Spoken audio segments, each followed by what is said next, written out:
முதலமைச்சர் விஜய் ஐயா கவனித்திருக்கு. தமிழ்நாடு முழுக்க இருக்கக்கூடிய வங்கிகளில் மினிமம் பேலன்ஸ் மெயின்டைன் பண்ணல அப்படின்னா ஒரு பெரிய சார்ஜஸ் போடுறாங்க.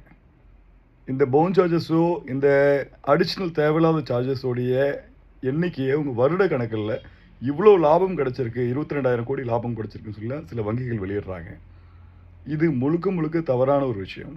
மக்களுடைய வாழ்க்கைக்கு தேவையான பணங்களை வைக்க முடியலன்னா அவங்ககிட்டருந்து மைனஸ் சார்ஜஸ் வாங்குறதும், ஒரு பவுன் சார்ஜஸ்க்குன்னு எடுத்துக்கிட்டோன்னா 500லேருந்து 3000 வரலும் போடுறாங்க சிங்கிள் பவுன் சார்ஜஸ்க்கு.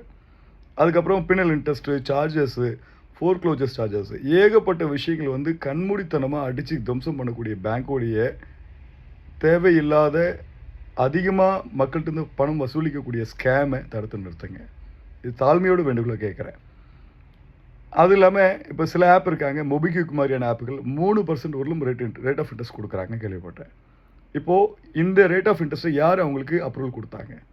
ஒரு பேங்கிங் நாம்ஸில் 2%க்கு மேலே கொடுக்கக்கூடாதுன்னு கூடிய இடத்துல அதீத ரேட் ஆஃப் இன்ட்ரெஸ்ட்டை பேங்க்கோடைய செயலிகளே வசூல் செய்யும் போதும் இந்த ஃபோர்க்ளோஜர் சார்ஜஸ், அப்புறம் மினிமம் பேலன்ஸ் சார்ஜஸ், இந்த விஷயங்கள் எல்லாத்தையுமே உங்களுடைய கண்ட்ரோலுக்கு கொண்டு வந்து ஒரு தனி யூனிட்டை போட்டு இவ்வளோ பண்ணக்கூடாது, மக்களுடைய சார்ஜஸ்ன்னு பார்த்தா 20 ரூபாலேருந்து 30 ரூபாய்க்குள்ள கொண்டு வாங்க. மினிமம் பேலன்ஸ் நான் மெயின்டெனன்ஸ் சார்ஜஸில் 20 ரூபா கொண்டு வாங்க லீன் அமௌண்ட்டில்.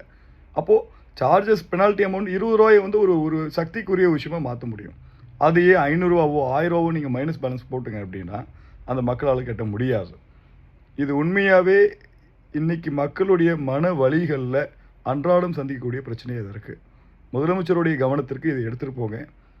இது கொண்டு போய் சேர்க்கும்போது தமிழகம் பிரச்சனை இல்லாத ஒரு நிம்மதியான தமிழகமாக மாறும். நன்றி.